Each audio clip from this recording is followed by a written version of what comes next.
दोस्तों, एक ज़माने में हमारे शेक्सपियर चचा बोल गए थे कि व्हाट्स इन अ नेम, नाम में क्या रखा है।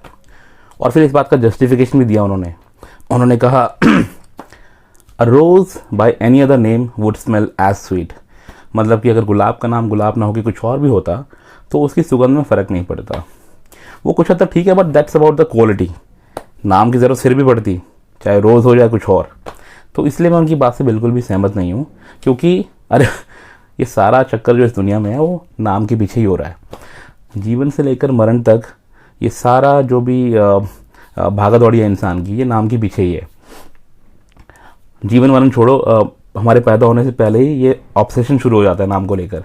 हमारे पेरेंट्स परेशान हो जाते हैं कि बच्चा होगा तो उसका नाम क्या रखेंगे। जथो नाम तथो गुण, तो ये आपने कहावत सुनी होगी कि जैसा नाम होगा बच्चे में वैसे ही गुण डेवलप होंगे।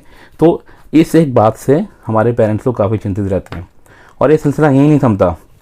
हमारे पैदा होने के बाद कुछ वक्त बाद हमारी जो अपब्रिंगिंग होती है, हमको जिस तरह के बातें सिखाई जाती हैं, चाहे वो सोसाइटी हो, पेरेंट्स हो या हम खुद सोचें, तो ये थॉट्स डोमिनेट करते हैं हमारे माइंड में कि अगर ये काम करूँगा तो मेरा नाम बढ़ेगा, परिवार का नाम बढ़ेगा, अगर वो ना काम करूँगा तो पेरेंट्स का नाम ख़राब होगा। तो ये सिलसिला it's a never ending process, ये चलता ही रहता है। और शेक्सपियर भाई साहब की बात से मैं इसलिए भी एकमत नहीं हूँ, क्योंकि जब उन्होंने लिखा व्हाट्स इन अ नेम, तो नीचे उन्होंने अपना नाम लिख दिया। I think I made my point. दोस्तों, मेरा नाम है धीरेन और मैं आपका स्वागत करता हूँ अपने इस चैनल में जिसका नाम है comics animal.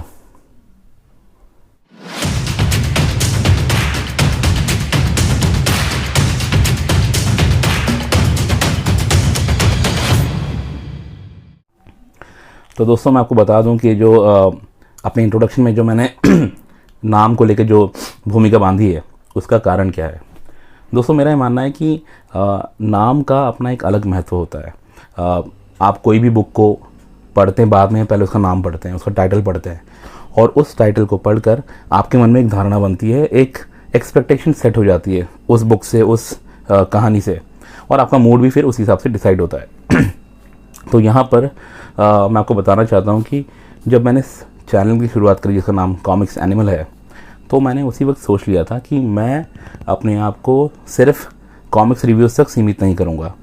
In fact I will talk about everything that concerns the comics industry, चाहे वो उससे जुड़े हुए इश्यूज़ हों, पब्लिशर्स, रीडर्स, और ओवरऑल इंडस्ट्री में क्या कुछ चल रहा है, क्या उनके इंपॉर्टेंट इश्यूज़ हैं, क्या रोड ब्लॉक्स हैं, क्या पोटेंशियल है। I talk about everything. तो उसी वक्त मैंने डिसाइड किया था, बट मैं अपने आप को थोड़ा टाइम दे रहा था कि पहले कुछ रिव्यू से शुरुआत करते हैं, और कॉमिक्स भी कुछ नई लगातार आती चली गई, तो मुझे टाइम नहीं मिल पाया। तो मैं सिर्फ उसी एक सेक्शन कॉमिक्स रिव्यूज़ पे थोड़ा टिका रहा। बट आई थिंक अब टाइम आ गया कि थोड़ा सा चैनल को विस्तार दें और चैनल का एक विस्तार करें। तो एक सेक्शन ऐड कर रहा हूँ मैं।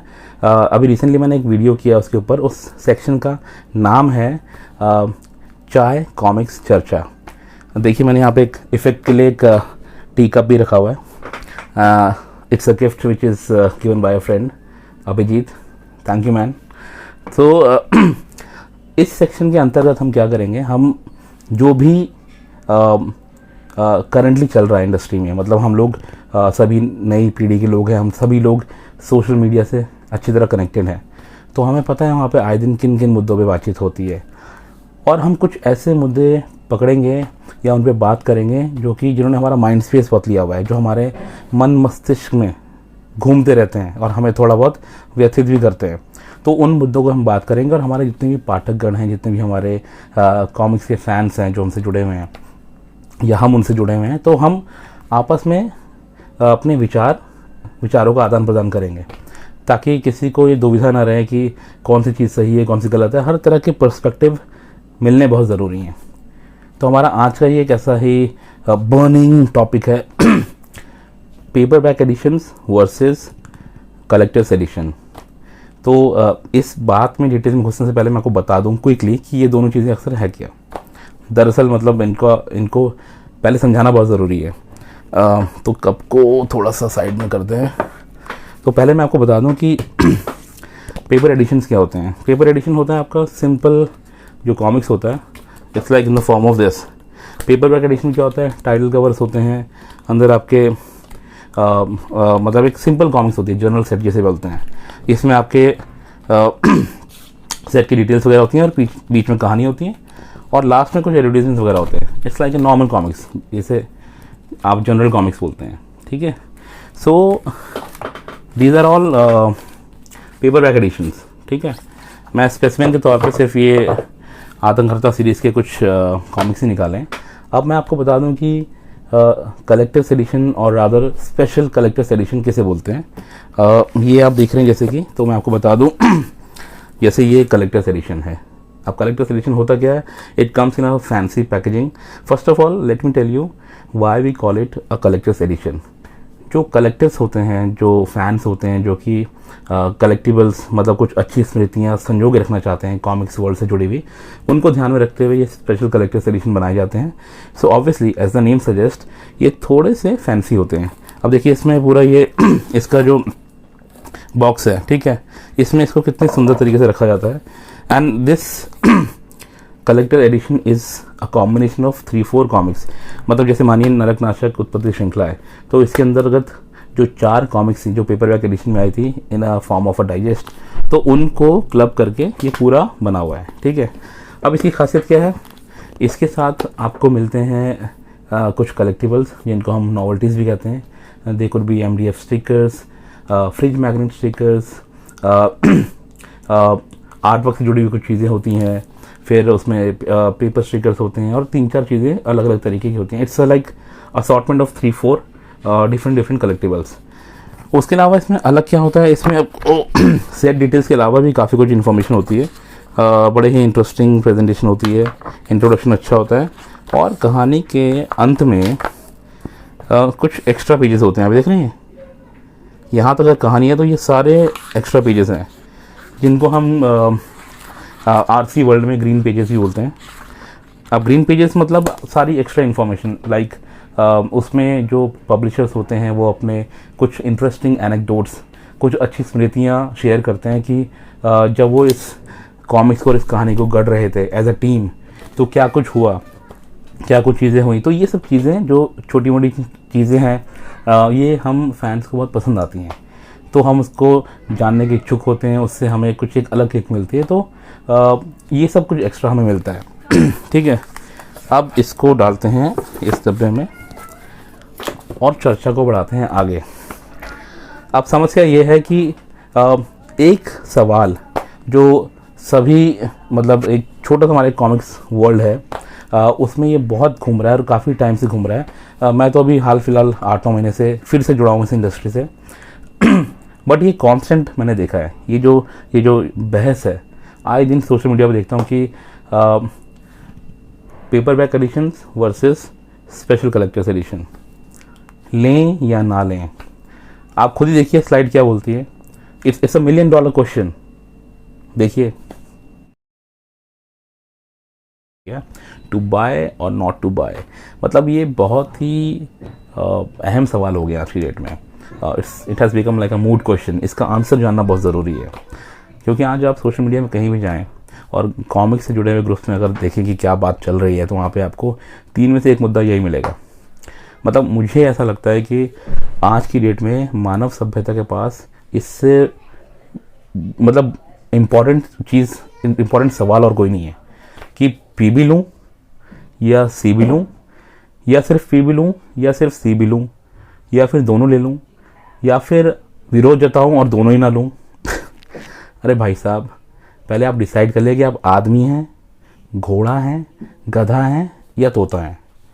देखिए मतलब मैं आपको साफ बताना चाहता हूँ कि आप घोड़ा तो बिल्कुल नहीं हो सकते, ठीक है। आप घोड़ा नहीं है। देखिए आप अपने माइंड में ना, इंसान के माइंड में क्लैरिटी का होना बहुत ज़रूरी है। तो आप सोच लें अच्छी तरह से कि आप घोड़ा तो बिल्कुल भी नहीं है। घोड़ा क्या करता है, घोड़ा को ना ब्लिंकर्स लगा दिए जाते हैं, ऐसे लेदर के कुछ पीसेस होते हैं, उनको आंखों के सामने ऐसे लगाते हैं ताकि वो सिर्फ सामने देखें। It is usually done to avoid distractions, कि घोड़ा इधर उधर देखेगा तो उसका डिस्ट्रैक्शन हो जाएगा, उसको सीधा आगे चलना है। बट ऐसा नहीं है। आसपास सिर्फ डिस्ट्रैक्शंस नहीं होते, आसपास कुछ ऐसे सज्जन व्यक्ति भी हो सकते हैं जो आपको अच्छी एडवाइस, अच्छी डायरेक्शन दिखा सकें। लेकिन नहीं जी, आप वहाँ देखेंगे नहीं, आप तो सामने देखेंगे, क्योंकि आपको किसी ने ब्लिंकर्स लगा दिए हैं, आप उन्हीं के व्यू पॉइंट से सब कुछ देख रहे हैं। अब आपको सामने जो रास्ता दिख रहा है वहाँ पे आपको एक केले का छिलका दिख रहा है, तो अब आप क्या करेंगे, ओहो केले का छिलका है, अब इस पर पाँव भी रखना पड़ेगा और फिर फिसलना भी पड़ेगा। मतलब ये क्या बात हुई। और नहीं नहीं नहीं नहीं नहीं, आप मुझे कन्विंस करने की कोशिश ना करें। मैं ये भी नहीं मान सकता कि आप गधा हैं।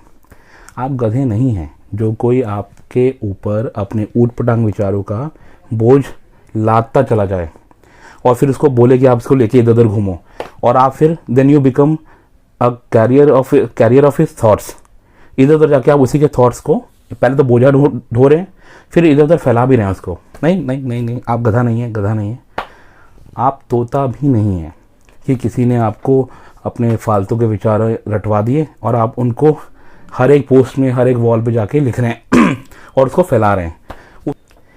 देखिए दोस्तों, आप कोई भी हो, मतलब आप इंसान हो, घोड़ा हो, गधा हो, तोता हो, आप ये मान के चलिए कि मैं आपका दोस्त हूँ, और this joke is on me also, ठीक है, क्योंकि कहीं ना कहीं किसी न किसी रूप में, किसी न किसी क्षमता में इन सब बातों से मैं भी प्रभावित रहा हूँ। बट जब अकल आ गई है तो मैंने सोचा क्यों ना ये विजडम अपने दोस्तों के साथ ही बांटा जाए। मैं कॉमिक्स एनिमल हूँ और मैं आपके अंदर के जानवर का भी भला चाहता हूँ। तो आप चिंता मत करिए, मैं आपका हाथ कभी नहीं छोड़ूंगा। मैं आपको हमेशा जो कुछ भी अच्छा मैं सीखा हूँ वो बताता रहूँगा। तो पहली बात आप ये गांठ मान लीजिए कि व्हाट्सएप और FP यूनिवर्सिटी में जो कुछ भी चल रहा है, आपको हर जगह कूदने की ज़रूरत नहीं है। यहाँ पे कुछ भी चलता है, कुछ भी बोलते हैं। मतलब आप ध्यान रखिए कि आप इंसान हैं, में सोचने समझने की पावर है। I mean this faculty, this power of brain is one thing that separates you from the rest of the animals. जितने भी ये पशु हैं, पेड़ पौधे, जितने भी वन्य जीव जंतु हैं, उन सब से आपको यही चीज़ सेपरेट करती है कि आप में सोचने समझने की क्षमता है। तो आप इसका ध्यान रखें और कुछ भी पढ़ें उसको अपने जहन में उतारें, सोचें समझें और फिर उस पर कोई टिप्पणी करें। और ज़रूरी नहीं कि आप हर बार कोई टिप्पणी करें ही, कई बार चुप रहना भी ठीक होता है।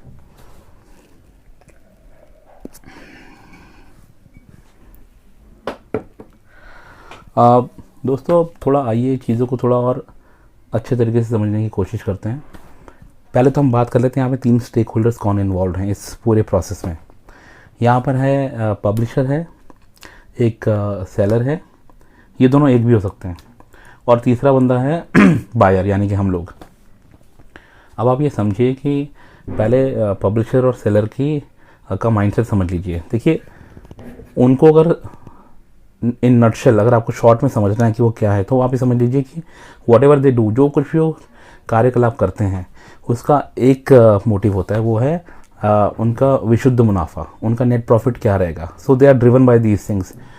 उनकी प्रेरणा ही वही है कि कितना वो पैसा कमा सकें, कितना अच्छा वो जो मार्केट में डिमांड है उसको क्रिएट कर सकें अगर नहीं है तो, और किस तरह से ऐसी हवा चलाएं कि ज़्यादा से ज़्यादा उनके प्रोडक्ट की बिक्री हो।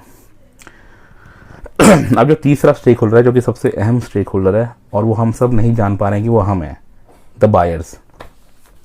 देखिए, कोई पब्लिशर या सेलर आपको ये नहीं बोलेगा कि आपको गाइड नहीं करेगा कि आप ये लो, पेपर बैक एडिशन लो, आप कलेक्टर एडिशन ना लो।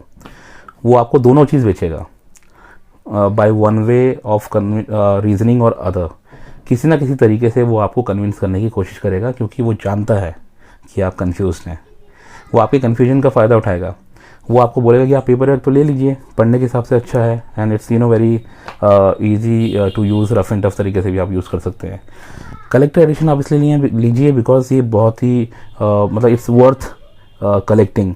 आप इसको शो पीस के तौर पे घर पे रख सकते हैं, किसी को गिफ्ट कर सकते हैं। ये बहुत अच्छी चीज़ है, ये हाथ से जानी नहीं चाहिए, बहुत रेयरली पब्लिश होती है। अभी आ गई है तो रख लीजिए, बाद में आए ना आए, प्लीज़ बाय इट। तो इस तरह से वो आपको रिझाते हैं और आपको कन्विंस करते हैं। Now you need to be really strong in your head here कि आपकी ज़रूरतें क्या हैं, आपको क्या करना है, क्या नहीं करना है। दोस्तों, it totally depends on you. मतलब ये बायर ही होता है जो मार्केट का फ्लो और डायरेक्शन डिसाइड करता है। It is never the publisher and the seller. Buyer हैं तो डिमांड है, डिमांड है तो प्रोडक्ट भी उसके अनुरूप आएगा और फिर पब्लिशर और सेलर्स आते हैं। आप अपनी इम्पोर्टेंस समझिए, आप वो मत खरीदिए जो आप नहीं खरीदना चाहते हैं, वो खरीदिए जो आपकी ज़रूरत है। So I help you with this. थोड़ा सा मैं आपको पर्सपेक्टिव दूंगा। मैं ये नहीं कहता हूँ मैं कोई सब्जेक्ट एक्सपर्ट हूँ। I am just like a normal reader like most of you are. तो आप समझिए कि हमारे भी जो बायर्स हैं उनकी भी क्लास होती है, लोअर क्लास फिर मिडिल क्लास, उसमें अपर मिडिल क्लास भी मिक्स है। तो मैं एक ही कैटेगरी में इसको काउंट करूँगा, हालांकि वो अलग हैं but broadly. So lower class, middle class and upper class. आपका जो लोअर क्लास है वो तो पहले से ही कॉमिक्स नहीं खरीद रहा है, मतलब कभी कभार इक्का दुक्का ली होंगी अलग बात है, या किसी ने गिफ्ट कर दी होगी, मतलब दे दी होगी, उनको इस चीज़ से फ़र्क नहीं पड़ता। आपका जो अपर क्लास है उसको भी इन चीज़ों से फ़र्क नहीं पड़ता, because that guy is beyond and you know far ahead of the Indian comics industry. वो मार्वल्स, डीसीज, वो ओमनीवर्स में वहीं फंसा हुआ है, ठीक है। तो दोस्तों आप समझ लीजिए कि ले दे के बच्चे हम मिडिल क्लास वाले, और हमारे माथे पर भी ये लिखा होता है कि हम कोई भी काम करने से पहले 10 बार सोचते हैं, 10 बार, और उस काम को करने के बाद 20 बार। साला आई थिंक ये बात भी किसी अपर क्लास वाले नहीं बोली होगी हम लोगों की हरकतें देखकर, कि हम every time you can know at any given point of life आप हमें पा सकते हैं इस मुद्रा में, हम गहन मुद्रा में खोए रहते हैं कि यार ये काम करना है, ये काम करना है, ये काम करना है, वो काम करने के बाद भी यार ये काम ठीक नहीं किया, मतलब इतना हम लोग एब्जॉर्ब हो जाते हैं इन चीज़ों में कि हम रियल फन मिस आउट कर देते हैं। And this is a speciality of us the middle class people. तो हमें इन चीज़ों से बाहर निकलना है। हमें एक चीज़ समझने की ज़रूरत ये है कि भले ही हमारे पास संसाधनों की थोड़ी बहुत कमी हो, मतलब मामला थोड़ा टाइट ही रहता है, पैशन को फॉलो करने के लायक से जो भी पैसा हम लोग बजट करते हैं, वो जो whatever money we keep out for such things, उसमें थोड़ी बहुत कमी होती है, क्योंकि अभी अधिकतर हमारा जो रिसोर्सेज हैं, हमारे इनकम के जो रिसोर्सेज हैं, अधिकतर पार्ट जो है वो हमारी जो नेसेसिटीज़ होती हैं लाइफ की, उनको उनमें खर्चा करने में चला जाता है। तो हम जो छोटा मोटा पैशन, शौक वगैरह फॉलो करते हैं, उसके लिए हमारे पास थोड़ा सा लिमिटेड बजट होता है। तो हमें ये समझने की ज़रूरत है कि संसाधनों की कमी भले ही हो हमारे पास थोड़ी, बट दिमाग की कमी नहीं है। तो हमें अपने अंदर के बायर को समझना पड़ेगा, ठीक है। तो क्विकली समझते हैं कि हम किस तरह के बायर हैं। देखिए, बायर्स के प्रकार, मतलब कितने तरह के बायर्स होते हैं, जो टाइप्स है वो समझना बहुत ज़रूरी है। वैसे तो मतलब there could be an number of an type of buyers, but मैं अगर उसको रफली अगर 4 कैटेगरी में डिवाइड करूं तो वो हैं ये, मतलब शुरुआत करते हैं रीडर से। पहला कैटेगरी है बायर का, रीडर। अब ये रीडर क्या करता है, इसको सिर्फ कॉमिक्स और वो कहानी पढ़ने से मतलब है, ठीक है। He is passionate only to this level कि उसको कहानी चाहिए, वो एक ही कॉपी खरीदता है। कोई भी नई पुरानी कॉमिक्स हो, जो भी उसके पास नहीं है, वो एक कॉमिक्स खरीदता है, उसको पढ़ता है, उसको संजो के रखता है, और उसका जो पैशन है यहीं तक लिमिटेड है। So he is that kind of person. दूसरा बंदा जो है, दूसरे टाइप का जो बायर है, वो है एक्यूमुलेटर। अब ये बंदा क्या है, इसको सब कुछ चाहिए जो भी मार्केट में आ रहा है। इसको पेपर बैक एडिशन भी चाहिए, इसको कलेक्टर्स एडिशन भी चाहिए। ये भाई साहब कोई विंटेज कॉमिक्स कहीं से पता चली जो उसके पास नहीं है, वो उसको भी ढूंढ निकालेगा। 50 बायर्स और सेलर्स ग्रुप में जाएगा, वहाँ ढूंढ के निकालेगा, और वो कॉमिक्स का जो एक्चुअल MRP है उससे 200x प्राइस में भी खरीदेगा और ला के घर लेके आएगा। और यही नहीं, ये भाई साहब लॉट में भी खरीदते हैं। मतलब लॉट में, अगर कुछ लोग को समझ में नहीं आया होगा, लॉट में क्या होता है कि हमारे कॉमिक्स इंडस्ट्री में काफ़ी जो सेलर्स होते हैं वो एक 50-60 कॉमिक्स का पुलिंदा बनाते हैं randomly. So it will be a mix of different super heroes, कुछ अच्छी क्वालिटी के, कुछ अच्छे पॉपुलर कॉमिक्स भी होते हैं, कुछ ओके टाइप्स कॉमिक्स भी होती हैं, but it's a mix bunch of 60 to 70 और 50, the count could be anything. तो उतना बंच रहता है, तो उसको लॉट सेल में लगाते हैं। अब ये एक सरप्राइज एलिमेंट होता है इसमें कि क्या कॉमिक्स निकलेंगी। तो इसमें हमेशा एक निश्चित प्राइस तय कर देते हैं कि भाई 50 कॉमिक्स हैं, for example I am selling it for 6000 rupees. तो इसकी बोली लगती है, जो पहले इसको पिक कर ले उसको मिल जाती है।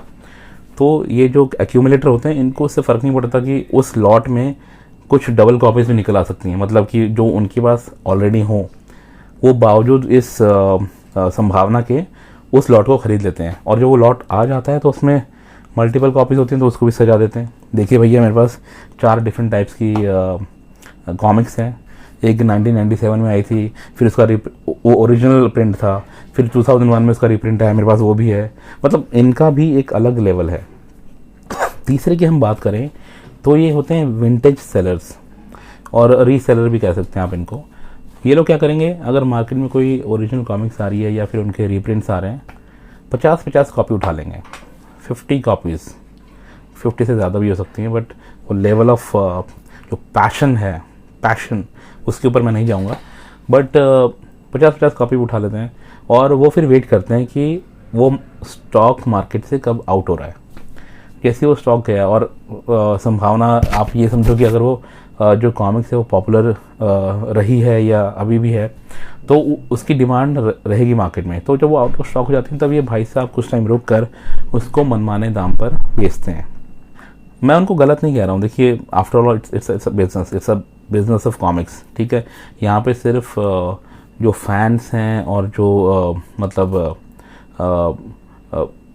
सही मायने में जो उसके फॉलोअर्स हैं वो आपको बायर साइड ही मिलेंगे। जो सेलर्स हैं वो भी बिजनेस का एक एस्पेक्ट है, ठीक है।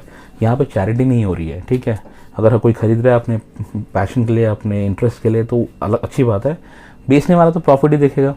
तो मैं इनको भी गलत नहीं मानता हूँ, ठीक है। विंटेज का भी, जो विंटेज सेलर्स हैं इनसे भी, इनका भी एक रोल है इस पूरे मिक्स में, ठीक है। ये भी जो पजल है पूरी इंडस्ट्री, उसका एक बहुत ही इंपॉर्टेंट पीस है, इनका होना भी बहुत ज़रूरी है।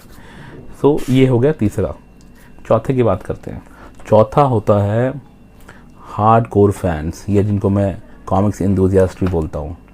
इन भाई साहब को कॉमिक्स से जुड़ी हुई हर गतिविधि में बढ़ चढ़कर हिस्सा लेने का है। लेने का है मतलब लेने का है। सोशल मीडिया पे चाहे वो मुद्दा चल रहा है या फिर आपके व्हाट्सएप ग्रुप्स में या पब्लिशर की तरफ से वेबसाइट में अनाउंस हो गया है, तो वहाँ जाकर ये हर बात में बढ़ चढ़ के हिस्सा लेते हैं। मतलब फॉर एग्जांपल, अगर आपके पास इनके पास ऑलरेडी, चलो हमारे पास अगर ऑलरेडी एक पेपर बैक एडिशन है तो हम क्या सोचते हैं कि भाई कॉमिक्स ऑलरेडी है ना, अब उसका कलेक्टर एडिशन आ रहा है तो क्या फ़र्क पड़ रहा है, मतलब मेरे पास तो ऑलरेडी है, so I will not go for it, simple. इनके साथ फंडा थोड़ा डिफरेंट है, इनको हर चीज़ लेनी है।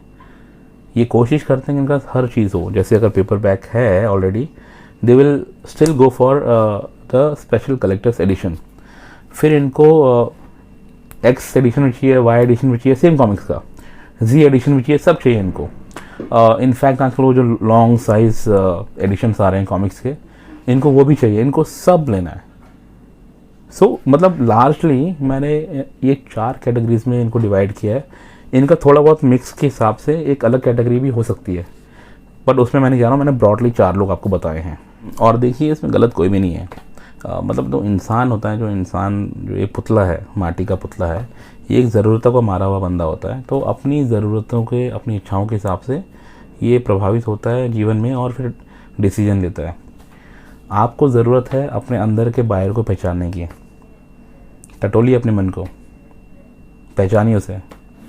देखिए आदमी जो होता है ना, उसे शांत बुद्धि का प्राणी होना चाहिए, शांत बुद्धि का। इसीलिए मैं कहता हूँ कि आप सोशल मीडिया पर ज़्यादा ना जाएं, और जाते हैं तो रेलेवेंट चीज़ें देखें और फिर निकल आएँ। क्योंकि वह होता क्या है ना, वही कहानी हर दिन दोहराई जाती है। कोई एक बंदा सुबह उठ के मतलब उसको छेड़छाड़ करनी, मतलब शांत पानी है मानो, तो वहाँ छेड़छाड़, उसको हलचल पैदा करनी है सुबह उठते ही।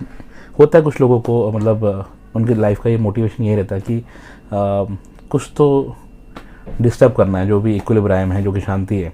तो सुबह उठते ही वो डाल देगा उसमें एक पोस्ट बिना मुँह धोए कि XYZ सर ये X प्रोडक्ट लेके आए थे, ABC सर Y प्रोडक्ट लेके आ गए हैं, ये चक्कर क्या चल रहा है। एंड ये कॉमिक्स खरीद, और फिर होता क्या है, ऐसे पोस्ट के बाद एक अलग तरह के कॉन्वर्सेशंस की बाढ़ आती है। Accusations versus counter accusations. यार ये सारे जो पब्लिशर्स लोग हैं ना, ये आपस में मिलके हमारा मतलब काट रहे हैं, छिद रहे हैं, हमें बेवकूफ़ बना रहे हैं, हमें एक्सप्लॉइट किया जा रहा है। क्या आप जानते हैं कि यार मेरी तो आधी से ज़्यादा सैलरी ये कॉमिक्स खरीदने में चली जाती है इन लोगों के चक्कर में।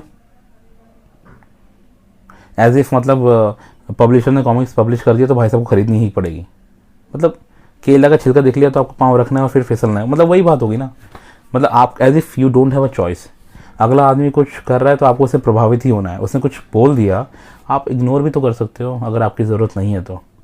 आपको इस सारे चीज़ों में शामिल होना ही होना है। अब आप काउंटर एक्यूजिशन देखिए। काउंटर एक्यूजिशन सुनिए ज़रा। यार कुछ भी कहो, ये जो भाई साहब है ना XYZ सर है ना, जो ये इनकी कलेक्टर्स एडिशन की क्वालिटी गजब की होती है। मतलब क्या क्वालिटी होती है सर की, क्या क्वालिटी, मतलब इट्स वर्थ वाइल। मतलब और ये बात आप ये भी देखिए ना कि किसी भी प्रीमियम प्रोडक्ट को बनाने में टाइम, मेहनत और रिसोर्सेज तो लगते हैं। मतलब सर की जो टीम है ना, 6 महीने लगकर, 6 महीने इस प्रोडक्ट के ऊपर लगकर 24 में से 18 घंटे काम कर करके, कमर तोड़ मेहनत करके इस प्रोडक्ट को लेके आते हैं। अब जो लागत आई है इस प्रोडक्ट को बनाने में वो तो देनी ही पड़ेगी। और सुनिए, हाँ तुम्हारे पास तो दुनिया भर का पैसा है ना, लो लेकिन तुम मतलब माहौल क्यों ख़राब कर रहे हो? मतलब ऐसा क्यों कर रहे हो आप? फिर बाकी लोगों के ऊपर क्यों बात लेके आ रहे हो? हाँ मैं तो लूँगा ही। मतलब मैं तो सब कॉमिक्स लेता हूँ। अभी ये आएगी 300 क्या, 500 क्या, 700 क्या, ये तो अगर 1000 रुपये की भी आएगी, 1500 की भी आएगी, मैं तब भी लूँगा। अरे भाई आई कैन अफोर्ड इट। मतलब इसमें दिक्कत क्या है? मतलब मैं अंबानी, तुम सुदामा।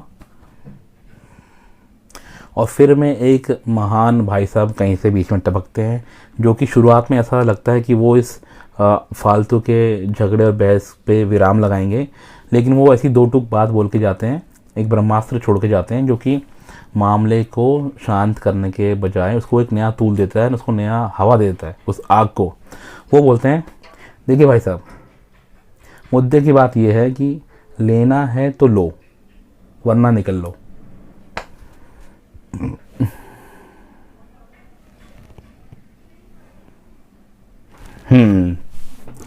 तो इसलिए भाई साहब मैं कहता हूँ सोशल मीडिया पे कम से कम जाएं, और आप एक चीज़ सिंपल से फॉलो करें यार। आप you know your self best. आप अपनी ज़रूरतों को, अपने इंटरेस्ट को किसी दूसरे से बेहतर जानते हैं। जैसे मैं जानता हूँ कि मुझे क्या चाहिए, मैं उसी हिसाब से ख़रीदारी करता हूँ, ठीक है। तो आप एक काम करें, ये बहुत कारगर साबित हुआ है।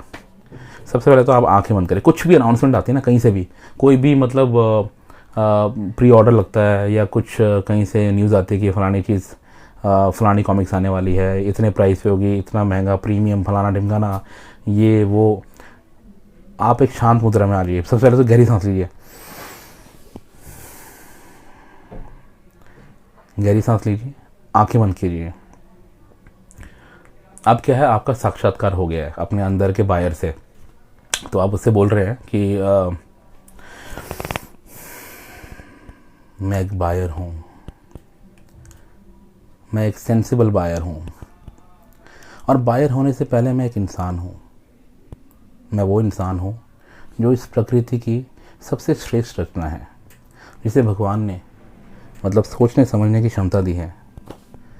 मैं अपने निर्णय ले सकता हूँ, अपने अच्छे बुरे का एहसास मुझे है। मुझे मालूम है मुझे क्या लेना है क्या नहीं, कहाँ पे एक्स्ट्रा स्पेंड करना है, कहाँ पे अपने हाथ रोक लेने हैं, PBs लेनी है या CEs लेनी है या कुछ नहीं लेना है, मुझे किसी डिस्कशन में पढ़ना है या नहीं पढ़ना है। मतलब मैं अपनी इच्छाओं का मालिक हूँ। मैं अपनी इच्छाओं का मालिक हूँ। मैं अपने डिसीजन खुद ले सकता हूँ, और अपना बेहतर किसी दूसरे आदमी से अच्छे से समझता हूँ, काफ़ी बेहतर तरीके से समझता हूँ। ओम शांति। Simple. I hope I made my point.